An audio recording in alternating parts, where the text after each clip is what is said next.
ॐ अज्ञानतिमिरान्धस्य ज्ञानाञ्जनशलाकया चक्षुर्मिलितं येन तस्मै श्रीगुरवे नमः। नमो विष्णुपदाय कृष्णपृष्ठाय भूतले श्रीमते भक्तिवेदान्त स्वामिनिते नामिने।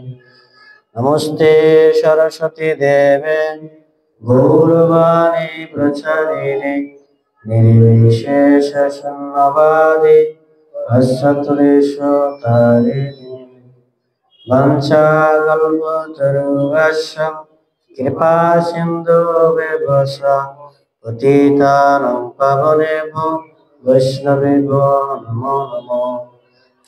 हे कृष्ण करुणा सिन्धु दीनबन्धु जगत्पते गोपेश गोपिकान्त राधाकान्त नमोस्तुते।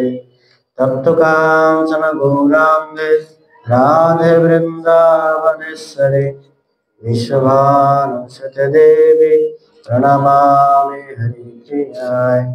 नीलाचल निवासाय नित्याय परमात्मने बलभद्र सुभद्रां जगन्नाथाय नमो नमः। नमो महावदन्नाय कृष्ण प्रेम प्रदायते कृष्ण कृष्ण चैतन्य नामने गौरतीशे नमो नमः। नमो ब्रह्मण देवाय गो ब्रह्मण हिताय च जगद्हिताय कृष्णाय गोविन्दाय नमो नमः। नमो ब्रह्मण देवाय गो ब्रह्मण हिताय च जगद्हिताय कृष्णाय गोविन्दाय नमो नमः। श्री चैतन्य मनोभीष्टं स्थापितं येन भूतले स्वयं रूपं कदा मह्यं ददाति स्वपदान्तिकं। वन्देऽहं श्रीगुरु श्रीयुतपदकमलं श्रीगुरुवैष्णवं च श्रीरूपं साग्रजातं सहगण रघुनाथान्वितं तं सजीवं साद्वैतं सावधूतं परिजनसहितं कृष्ण चैतन्यदेवं श्रीराधाकृष्णवदनं सहगण ललिता श्रीविशाखान्वितं च।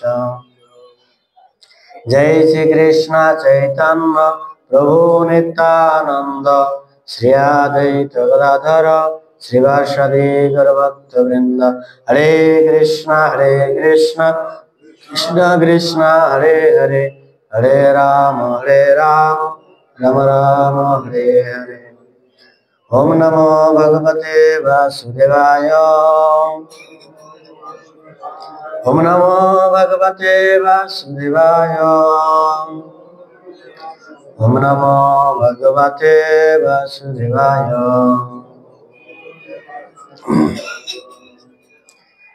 श्रीमद् भगवद गीता যথাযথ চতুর্থ অধ্যায় জ্ঞানযোগ শ্লোক নং 40। কালকে আমরা 39 পড়ছিলাম, আপনারা তো কেউ ছিলেন না। বিয়ে গেছে তো কি হয়েছে? কে বলছে পাড়ায় না? কালকে অনেকক্ষণ পাড়াইছে।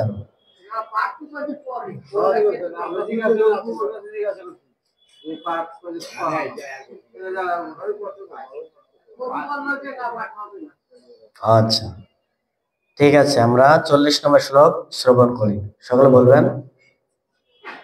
অজ্ঞ চ শ্রদ্ধা ধনস্য সংশয় আত্মা বিনাশতি নায়নম লোক অস্তি ন পর ন সুখম সংশয় আত্মানা। ঠিক আছে, শ্রবণ করুন।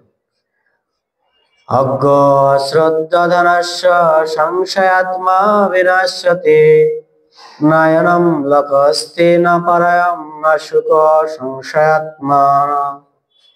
উক্ত শ্লোকের শব্দার্থ: অজ্ঞ শাস্ত্র জ্ঞান রহিত মূঢ় চ এবং অশ্রদ্ধ ধানা শাস্ত্রের প্রতি শ্রদ্ধাহীন চ ও সংশয় সংশয় আত্ম ব্যক্তি বিনাশতে বিনাশ হয় ন না অয়ম এই লোকে অস্তি আছে না না পরবর্তী জীবনে না সুখম সুখ সংশয় সংশয় আত্মান ব্যক্তি। অনুবাদ সকলে বলবেন। অজ্ঞ শাস্ত্রের প্রতি শ্রদ্ধাহীন ব্যক্তি কখনো ভগবত ভক্তি লাভ করতে পারে না। সন্দিগ্ধ চিত্ত ব্যক্তি ইহলোক সুখভোগ করতে পারে না এবং পরলোকেও সুখভোগে করতে পারে না। এই শ্লোকের তাৎপর্য করেছেন শ্রী ভক্তিবিনোদ স্বামী প্রভুপাদ কি।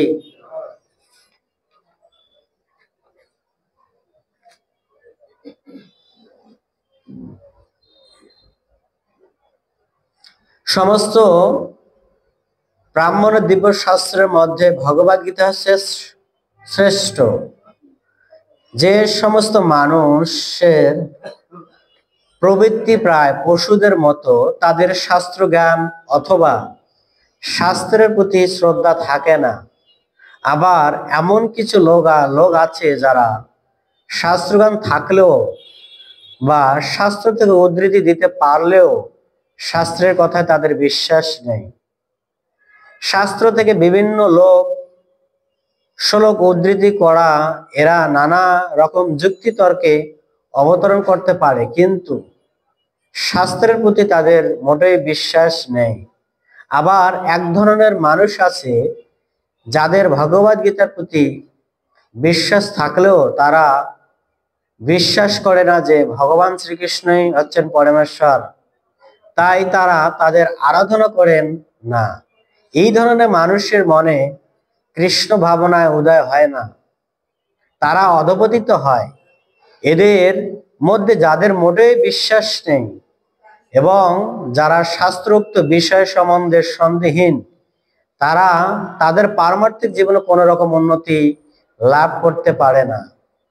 ভগবান এবং তার মুখনিসৃত বাণীর প্রতি যাদের শ্রদ্ধা নেই, তারা কখনোই ভগবত তত্ত্বজ্ঞান লাভ করতে পারে না। তাই শ্রদ্ধা সহকারে শাস্ত্রের সিদ্ধান্ত অনুগমন করে পরম জ্ঞান লাভ করাই হচ্ছে প্রতিটি মানুষের কর্তব্য। পারমার্থিক উপলব্ধির অপ্রাকৃত স্তর উন্নত হতে এই জ্ঞানেই সাহায্য করবে। পক্ষরন্ত সন্দিগ্ধহীন চিত্ত ব্যক্তিদের পক্ষে পারমার্থিক মুক্তির কোনো মর্যাদা লাভ সম্ভব নয়। তাই প্রতিটি মানুষের কর্তব্য হচ্ছে গুরু পরম্পরায় সেই সমস্ত মহান আচার্য আছেন তাদের পদাঙ্ক অনুসরণ করে সাফল্য লাভ করা। এখানেই তাৎপর্য সমাপ্ত। জয় শ্রী প্রভুপাদ কি। আজকের এখানে কালকে আমরা শ্লোক আলোচনা করেছিলাম, যাদের শ্রদ্ধা উদিত হয়নি তারা কখনো ভগবত জ্ঞান আয়ত্ত করতে পারে না। আর আজকে বলছেন যে যারা ভগবত শাস্ত্রের প্রতি শ্রদ্ধা নেই, এমনকি শ্রদ্ধাহীন ব্যক্তি, অনেক এখানে প্রভুপাদ বলছেন যে কিছু কিছু ব্যক্তির লক্ষণ দিয়েছেন। কি লক্ষণ? কিছু কিছু ব্যক্তি আছেন শাস্ত্রজ্ঞান সবকিছু পারদর্শী, পারেন, কিন্তু উদ্ধৃতি দিলে পারলো তার শাস্ত্রের প্রতি কোনো বিশ্বাস নাই। আছে কিনা এরকম? আছে। তারপরে কি বলছেন এখানে? বলছেন যে শাস্ত্র বিভিন্ন শ্লোক উদ্ধৃতিতে তর্ক বিতর্ক জড়ায়। আছে কিনা এরকম? আছে। তারপরে কি বলছেন? এরকম কিছু কিছু ব্যক্তি আছে ভগবদ গীতা পড়লে সমস্ত শাস্ত্র পড়বে, কিন্তু পরমেশ্বর ভগবানকে সে স্বীকার করতে চায় না। আছে কিনা? আছে, এই ধরনের ব্যক্তিও আছে। তারপরে কি বলছেন? এই ধরনের মানুষদের মধ্যে কৃষ্ণ ভাবনা কখনো উদিত হয় না।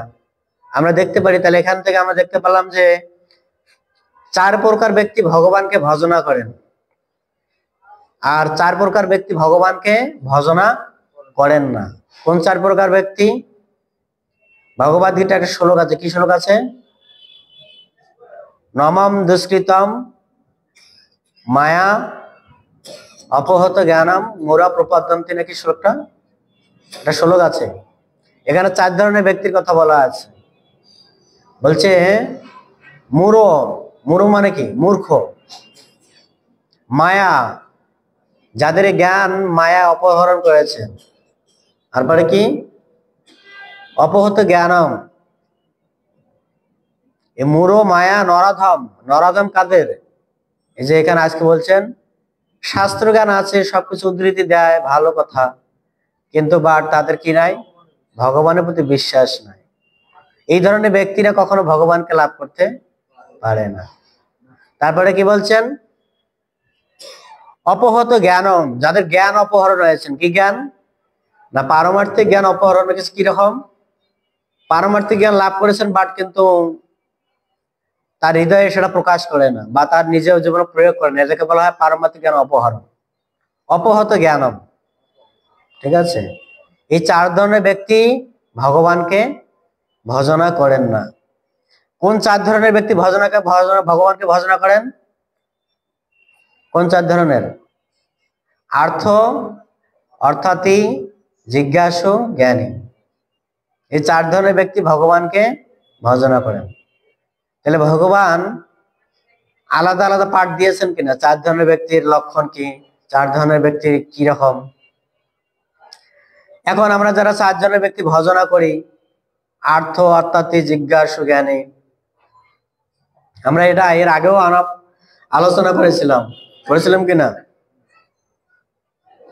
কোন কোন ব্যক্তি কি প্রয়োজন?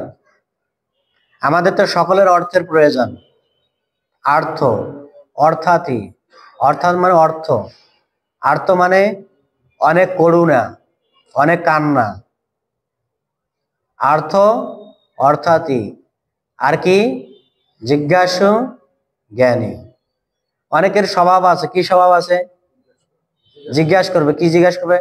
ভগবান এটা কি? এই যে প্রভু এইটা কিসের বিগ্রহ, পাথরের না কাঠের? জিজ্ঞাসা করবে। তারপরে কি করবে? সে চিন্তা করবে প্রভু আমার হাতটা কি দিয়ে তৈরি হয়েছে। ঠিক আছে? বিশেষ করে ডাক্তাররা যারা পড়ে তারা জিজ্ঞাসা করে বেশি। এদের এটা নলেজটা থাকতে হবে, কোন জায়গায় কোন নার আছে, কোন জায়গায় কোন তার ছেড়েছে, ঠিক আছে নাকি? এদের এগুলা জিজ্ঞাসা করতে হবে। এখন তারপরে কি? জিজ্ঞাসু, জ্ঞানী। জ্ঞানী কারা? আমরা বলছিলাম যে কিছু কিছু ব্যক্তি আছে অনেক শাস্ত্র জ্ঞান জানে, এখানে প্রভুপাদ বলছেন যে, কিন্তু তাদের ভগবানের প্রতি বিশ্বাস নাই। অনেক উদ্ধৃতি দিতে পারে, অনেক সবকিছু করতে পারে, কিন্তু তার ভগবানের প্রতি বিশ্বাস নাই। এই জন্য কালকের শ্লোকে আপনার হয়তো আমরা যারা ছিলেন আমি তারও বলছিলেন যে কালকের এখানে প্রভুপাদ বলছেন কালকের শ্লোকে, যাদের বিশ্বাস নাই ভগবানের নামের প্রতি, তারা কখনো ভগবানকে লাভ করতে পারে না। কেননা বিশ্বাসটা হচ্ছে মূল বিষয়। যদি চৈতন্য চৈতন্য বলছেন বিশ্বাসে মিলায় বস্তু তর্কে বহুদূর, বিশ্বাস শ্রদ্ধা করহ সুদৃঢ় নিশ্চয়। ঠিক আছে? বিশ্বাস, শ্রদ্ধা, করহ, সুদৃঢ়, নিশ্চয়, এই 3টে বস্তু আমাদের সুদৃঢ় থাকতে হবে। যেমন জড়জগতের উদাহরণ দেই, একটা ছেলে যখন একটা মেয়েকে ভালোবাসে, তার লক্ষ্য কি? ও মেয়েটাকে কিভাবে বিবাহ করবে, ওর কিন্তু লক্ষ্য থাকে। ওর বিশ্বাসটা কোথা থাকে? ওর মন থেকে আসে। যতই ঝড় তুফান যাক না কেন, ওকে আমাকে বিবাহ করতে হবে, ঠিক আছে? আর সে কিন্তু সেটা সাকসেস হয়। ও পালে নিয়ে গেলেও বিবাহ করলে করবে, পালে নিয়ে হলো বিবাহ করবে। ঠিক আছে? তাই এরকম আমরা দেখতে পারি যে জড়জগতের সাধারণ লক্ষণ। তা আমাদের বিশ্বাসটা কোথায়? এই যে নাম, ভগবানের নাম দিয়েছেন, সবাই জানি কি নাম? হরে কৃষ্ণ কৃষ্ণ কৃষ্ণ হরে হরে, হরে রাম রাম রাম হরে হরে। একই নাম, কয়জনের বিশ্বাস আছে? কি বিশ্বাস আছে?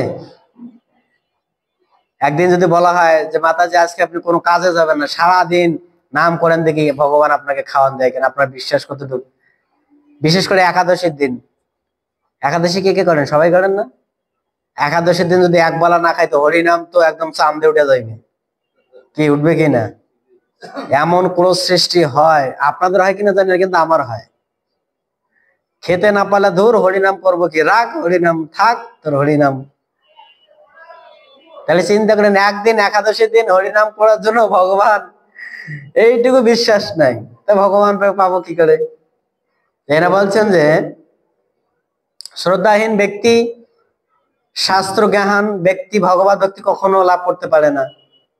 আমরা দেখতে পারি এই জন্য আমাদের এই জগতে অনেক বিদগ্ধ বড় বড় পণ্ডিত আছে, আমরা বাদেও আমাদের অনেক বিদগ্ধ পণ্ডিত আছে, কিন্তু তারা ভগবানকে লাভ করতে পারতেছে না। এমন কি তারা নিজেরাই সেই ভগবানের সিংহাসনে বসে যাচ্ছেন। কি যাচ্ছে কিনা আমরা দেখতে পাই। যখন ভগবানকে প্রাপ্ত হচ্ছে না, তখন কি হয়? সে নিজে ভগবানের আসনে বসে যায়, আমি ভগবান, আসো আমাকে পূজা করো, আমাকে ভক্তি করো, আমাকেই সব। এটা 15 অধ্যায় একটা শ্লোক আছে, কি বলে?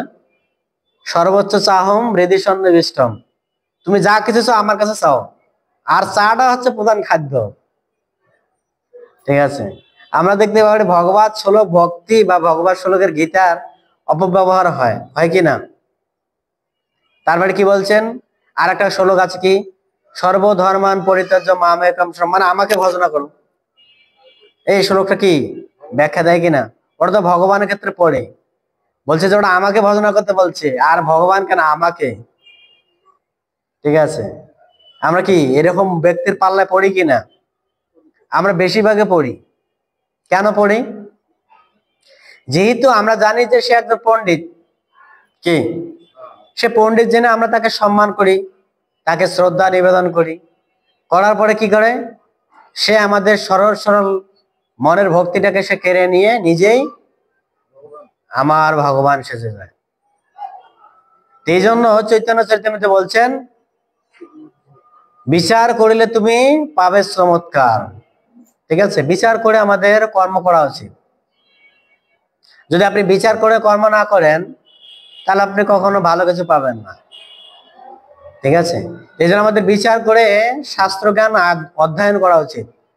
আজকে বলছে এখানে, যদি তুমি সন্দিগ্ধ চিত্ত ব্যক্তি, মানে যদি কোনো সন্দেহ থাকে, ভগবত ভক্তি করে এসে যদি তার কোনো সন্দেহ থাকে যে ভগবান আমাকে দেবে কি দেবে না, দেবে কি দেবে না, তাহলে সে কখনো ভক্তি লাভ করতে পারবে না। ঠিক আছে, কেন? বলছে যার চিত্তে সন্দেহ থাকবে সেই ধরা খাবে। যেমন একটা ছেলে বা একটা মেয়ে যখন স্কুলে লেখাপড়া করে, তার যদি পরীক্ষা দেওয়ার সময় সন্দেহ থাকে, তাহলে সে পাস করবে? কি পাস করবে? করবে না। ও কি করবে? ও আগেই ফেল হয়ে বসে থাকবে। ওর সন্দেহ কোথায়? আমি যে লিখলাম এটা কি মানে 100% রাইট কিনা। যখনই তার এরকম মনের সন্দেহ হবে, তখনই সে ফেল করবে। ফেল করবে, আর ফেল করলে কি হবে? তার বাবা মা তাকে একদম ডান্ডার বাড়ি দেওয়া শুরু করবে। হারামজাদা, তোরে আমি এত কিছু করালাম, এত টিউশনি পড়াইলাম, তুই পরীক্ষা পাশ করতে পারলি না। ঠিক আছে, তাহলে কি হবে? সে পাশ করতে পারবে না। এখানে তাই বলছেন ভগবান, যদি কোনো সন্দিগ্ধ চিত্ত ব্যক্তি ইহলোক সুখ ভোগ করতে তো পারবেই না, ইহলোকে যে সুখ ভোগ করার যে বাসনা, সে তো পারবেই না।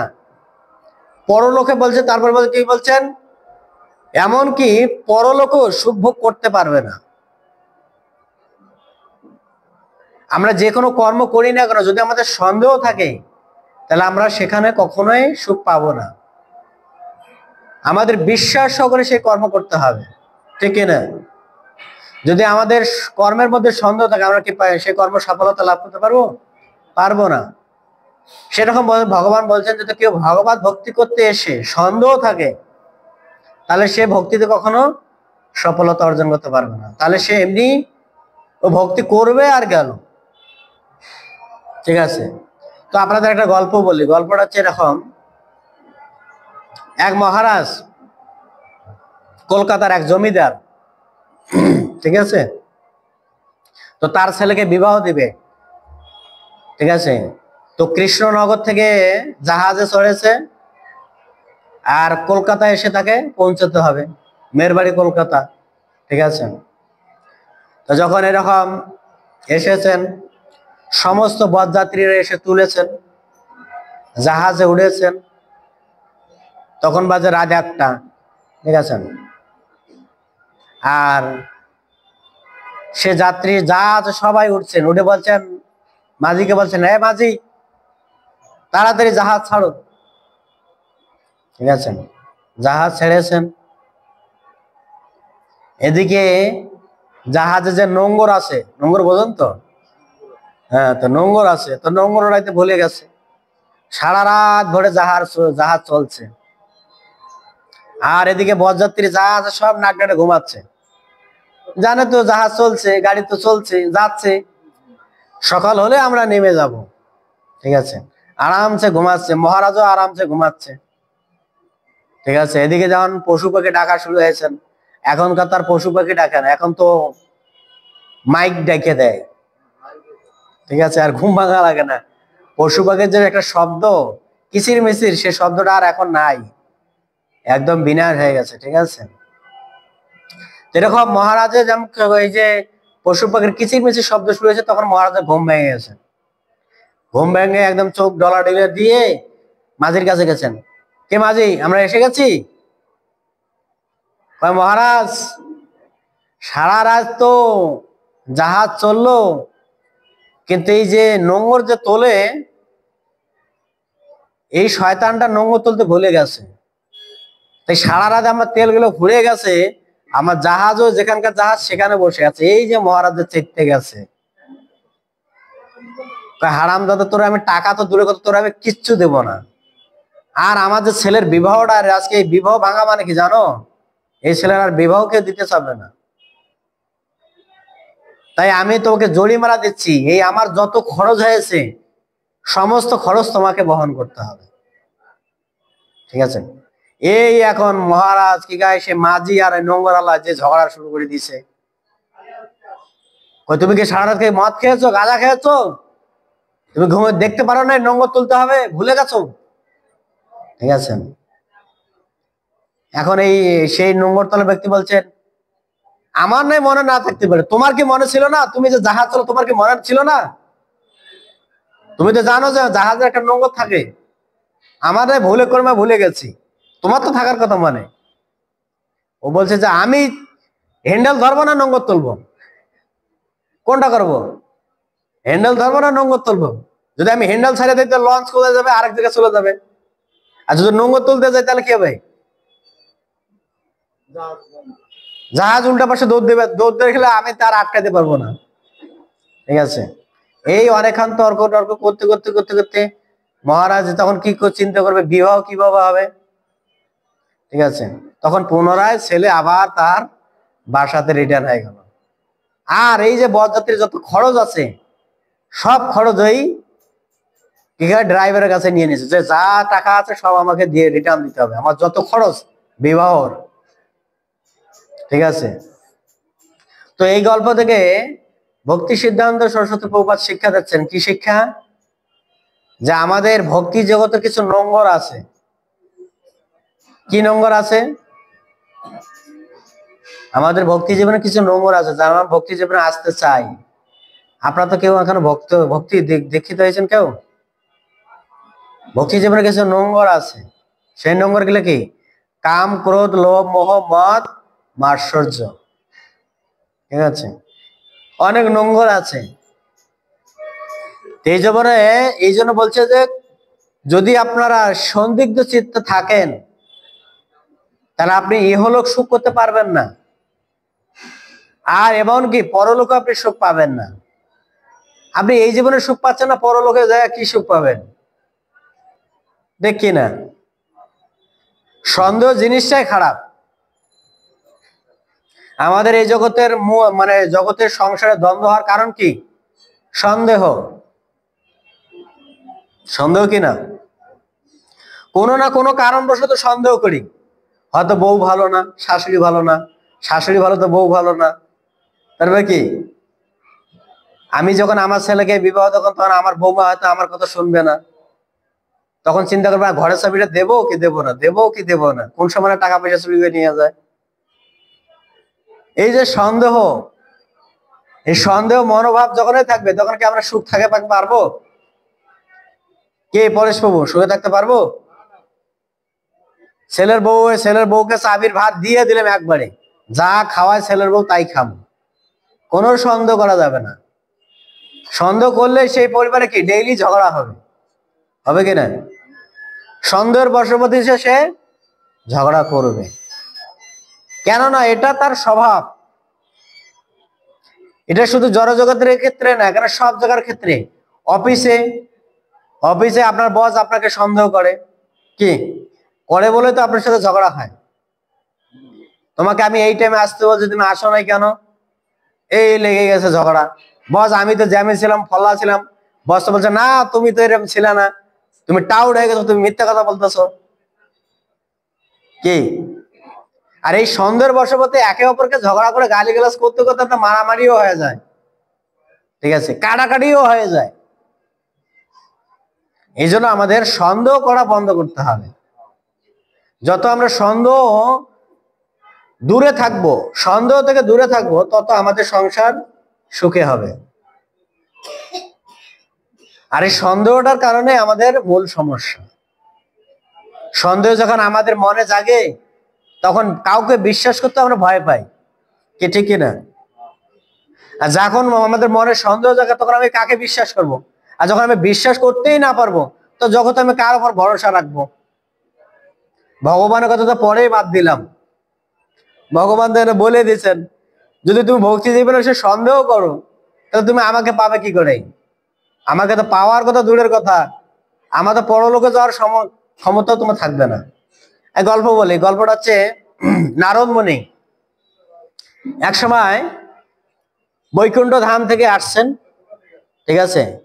বৈকুণ্ঠ ধাম থেকে এসে প্রথমে দেখা হয়েছে কার সাথে? গল্পটা জানেন না? শুনছেন কি? শুনছেন না? শোনেন নাই? হ্যাঁ শোনেন, তাহলে ভালো করে শোনেন। তা নারদ মুনি বৈকুণ্ঠ ধাম থেকে আসছে, এসে প্রথমে দেখা হয়েছে মুচির সাথে। তো ব্রাহ্মণের সাথে দেখা হয়েছে। তা ব্রাহ্মণ হচ্ছে সমাজের মাথা, তো ব্রাহ্মণের সাথে দেখা হয়ে গেছে। এখন নারদ মুনি বলছে, হে দেবর্ষি, আপনি তো ভগবানের প্রিয় পার্ষদ, আপনি তো ভগবানের কাছাকাছি থাকেন, আপনি একটু ভগবানের কাছে জিজ্ঞাসা করবেন কবে আমার এই জীবনে ভগবান ধামে বৈকুণ্ঠ ধামে আমি যেতে পারবো। ঠিক আছে, এটা নারদ মুনিকে বলছেন। নারদ মুনি বলছে ঠিক আছে, আমি ভগবানের কাছে যাব, যে জিজ্ঞেস করবো যে ব্রাহ্মণ কবে আসবে বৈকুণ্ঠ ধামে। ঠিক আছে, এদিকে গেতে গেতে মাঝ পথে আবার দেখাইছে কার সাথে? মুচির সাথে দেখা হয়েছে। ঠিক আছে, তো মুচির সাথে দেখা হয়েছেন। মুচিকে বলছে, হে দেবর্ষি, আপনাকে আমার সশ্রদ্ধ প্রণাম। আপনার কাছে আমার একটাই প্রশ্ন। কি প্রশ্ন? আপনি বলেন আমি কবে ভগবান ধামে যেতে পারি? আপনি শুধু এটুকু ভগবানের কাছে একটু প্রশ্ন আমার হয়ে জিজ্ঞাসা করবেন, ঠিক আছে? নারদ বলছে ঠিক আছে, আমি তো বৈকুণ্ঠ ধাম যাচ্ছি, তোমাদের দুইজনের প্রশ্ন আমি ভগবানের কাছে পৌঁছাবো। ঠিক আছে, তো নারদ মুনি চলে গেছেন, বৈকুণ্ঠ ধামে গেছেন, নারায়ণ নারায়ণ করে করে একদম নারায়ণ, বোঝেন তো তার কোনো বিমান টিমান লাগে না। আমাদের তো এমন বাংলাদেশ থেকে আমেরিকা গেতে বিমান লাগে। ঠিক আছে, নারদ মুনি তো এমনি তার দেহটাই পুরো বিমান, যেখানে খুশি সেখানে ল্যান্ড করতে পারে, চাইলে সূত্রাপুরেও ল্যান্ড করতে পারে। ঠিক আছে, আর নারদ মুনি এরকম নারায়ণ নারায়ণ শুরু করে একদম সোজা বৈকুণ্ঠ ধামে গেছে। এখন নারদ মুনি জিজ্ঞাসা করছেন, ভগবান আপনার দুইজন ভক্ত আমাকে দুটো প্রশ্ন করেছেন, একজন হচ্ছে ব্রাহ্মণ আর একজন হচ্ছে মুচি। তারা আমাকে প্রশ্ন করেছেন কি প্রশ্ন? ব্রাহ্মণ বলেছেন আমি কবে আপনার ধামে প্রত্যাবর্তন করবে।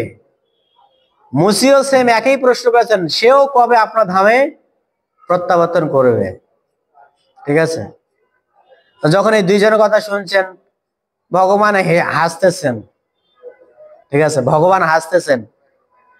নারদ মুনি বলছে আপনি এখানে হাসার কি হলো? এখানে হাসার কি হলো? তখন ভগবান বললেন তুমি আবার পুনরায় মর্তলোকে যাও। ঠিক আছে, মর্তলোকে যাও, যে একটাই কথা বলবা, ভগবানের খায়া বায়া কোনো কাজ নাই, ওই হাতি সুসের ছিদ্রতে ঢুকাচ্ছে আর বের করতেছে। তাহলে বুঝতে পারবা কে বৈকুণ্ঠ ধাম আসার যোগ্য আর কে না। ঠিক আছে, নারদ মুনি আবার সে নারায়ণ নারায়ণ করে ব্রাহ্মণের কাছে আসছেন। ঠিক আছে, তা আবার সেই ব্রাহ্মণ জিজ্ঞেস করেন, হে দেবর্ষি প্রণাম, কেমন আছেন? তো আমার যে প্রশ্ন ভগবানের কাছে আপনি উত্থাপন করেছেন? বলছে হ্যাঁ উত্থাপন করেছি। কি উত্থাপন করেছি? যে ভগবান উত্তর দিল ভগবানের কোনো খায়া বায়া কাজ নাই, ওই একটা হাতি একটা মানে কি হয় সূচের ছিদ্রতে ঢুকাচ্ছে আর বের করতেছে। এখন ব্রাহ্মণ বলছেন নারদ মুনি আপনি আর ফাজলামি করার জায়গা পান না আমার সাথে, এটা কি সম্ভব? একটা মানে কি হয় সূচের ছিদ্র দিয়ে একটা হাতি ঢুকা কি সম্ভব? কি করে সম্ভব? এটা ফাজলামি করার জায়গা পান না আপনি। তার নারদ মুনি সেখানে চলে গেছে, বুঝতে পারছে যে এই ব্রাহ্মণ জাত ঠিক আছে অধিকার নাই। মুসির কাছে গেছে, মুসি একেই বলছেন, হ্যাঁ নারদ মুনি আমি যে প্রশ্ন করেছিলাম, তো আপনি সেই প্রশ্নের কি আনসার এনেছেন? তখন একেই উত্তর দিয়েছেন। ঠিক আছে, কি উত্তর দিয়েছেন? বলছে হে মুচি, ভগবানের খায়া বায়া কোনো কাজ নাই, তার কাজ আছে কি সুসের বিদ্যুৎ হাতি ঢুকাচ্ছে আর বের করতেছে। তখন মুচি বলছেন এটা কোনো ব্যাপার হলো? ভগবান যদি একটা অশ্ববৃক্ষ ফলের মধ্যে এত বড় একটা বিট বৃক্ষ মানে বৃক্ষ রাখতে পারে, আর এত সামান্য একটা হাতি আর একটা সুচ, এটা কোনো ফ্যাক্টরে না ভগবানের কাছে। তখন নারদ মুনি বলছেন তুমি বৈকুণ্ঠ ধাম যাওয়ার অধিকারী, আর ওই ব্রাহ্মণ অধিকারী না। তাহলে আমরা কি বুঝলাম এখান থেকে? যদি আমাদের বিশ্বাস না থাকে বা যদি আমার সন্দেহ থাকে, ব্রাহ্মণ কি ছিলেন? সন্দেহ ছিলেন। কি করে সম্ভব? এটা ভগবানের খায়া বায়া কোনো কাজ নাই, একটা সূচের ছিদ্রে একটা হাতি ঢুকাচ্ছে আর বের করতে, তার একটা সন্দেহ হতে পারে। সে ব্রাহ্মণ, তার সন্দেহ কি ছিলেন? এটা সম্ভব না, ভগবান এটা পারে না, ভগবান এটা কোনো ক্ষমতায় নেই। কিন্তু সেই মুচির বিশ্বাস ছিলেন কি এটা ভগবানের কাছে কিছুই না। কারণ যিনি অনন্ত ব্রহ্মাণ্ডের মালিক, যে একটা অশ্ববৃক্ষ দেখেছেন মানে বট বৃক্ষ দেখেছেন, তার একটা ফল কতটুকু একটা ছোট্ট, তার মধ্যে যদি একটা বড় বৃক্ষ গাছ লুকিয়ে থাকতে পারে, তাহলে ভগবানের ক্ষেত্রে এটা কি কোনো বিষয় হলো না কেন? ঠিক আছে, সেই বৃক্ষ যদি একটা বীজের মধ্যে থাকে, তাহলে ভগবান কেন পারবে না? এই জন্য মুচি সোজা বিশ্বাস করেছে। আর একদম ভগবান নারদ মুনি বলছে চলো তুমি এখন আমার সাথে বৈকুণ্ঠ ধাম চলো। সোজা মুচিকে বৈকুণ্ঠ ধাম নিয়ে গেছেন। বলছে তখন নারদ মুনি ভগবানের সাথে দেখা যাচ্ছে, বলছে বুঝতে পারছো তো কে আসতে পারছে ভগবান ধামে? বলছে হ্যাঁ প্রভু বুঝতে পারছি, আপনার ইঙ্গিত দেখার আমি সব বুঝতে পারছি। ঠিক আছে, এই জন্য আমাদের বলছেন ভগবত ভক্তিতে যদি আমাদের সন্দেহ থাকে, তাহলে সে ইহলোকতে সুখ পাবেই না, সে পরকালে সে সুখ পাবে না। তাই জন্য আমাদের কি করতে হবে? শাস্ত্রের প্রতি বিশ্বাস থাকতে হবে। শাস্ত্র যা বলেছে আজ এটি সত্য। শাস্ত্রকে যদি আমরা অবজ্ঞা করি, আমাদের একটা দশম অপরাধ আছে, দশবিধের নাম অপরাধ আছে। তার মধ্যে একটা হচ্ছে কি শ্রদ্ধাহীন ব্যক্তিকে ভগবান সম্বন্ধে মহিমা না, ভগবানের নামের মহিমা সম্বন্ধে উপদেশ না করা। ঠিক আছে, যাদের শ্রদ্ধা নাই তাকে যখনই আমি শাস্ত্র কথা বলবো সে অবজ্ঞা করবে। আর এরকম অবজ্ঞা করা ব্যক্তি ভগবত ভক্তিত্ব লাভ করতেই পারবে না। কেননা ভগবত ভক্তি লাভ করতে গেলে আমাদের ভক্তির প্রথম স্টেপটা কি? শ্রদ্ধা। শ্রদ্ধা কি না? তারপরে কি? তারপরে কি? শ্রবণ, কীর্তন, স্মরণ, বন্দন, পাদসেবন, দাস্য, আত্মনিবেদন। তো আমাদের প্রথম আছে কি? শ্রদ্ধা। এই জন্য নিত্যানন্দ প্রভু গাইছেন, কি গাইছেন? অক্ষরদ পরমানন্দ নিত্যানন্দ রায়। তারপরে কি? হ্যাঁ, অভিমানের শূন্য নিতাই নগরে বেড়ায়। তা মহাপ্রভু নিত্যানন্দ প্রভু নিজেই তিনি অভিমান শূন্য হয়ে নগরে বেড়াচ্ছেন। আর নগরে বেড়ে কার কাছে গেছেন? এই জগতের সর্বশ্রেষ্ঠ পাপীকে জগাই মাদাই তাকে উদ্ধার করেছেন। কি করেছেন? মাথায় কলসি মেরেছেন, রক্ত বের হয়ে গেছেন, মহাপ্রভু এসেছেন তাকে মারবেই, কিন্তু মহাপ্রভুকে নিত্যানন্দ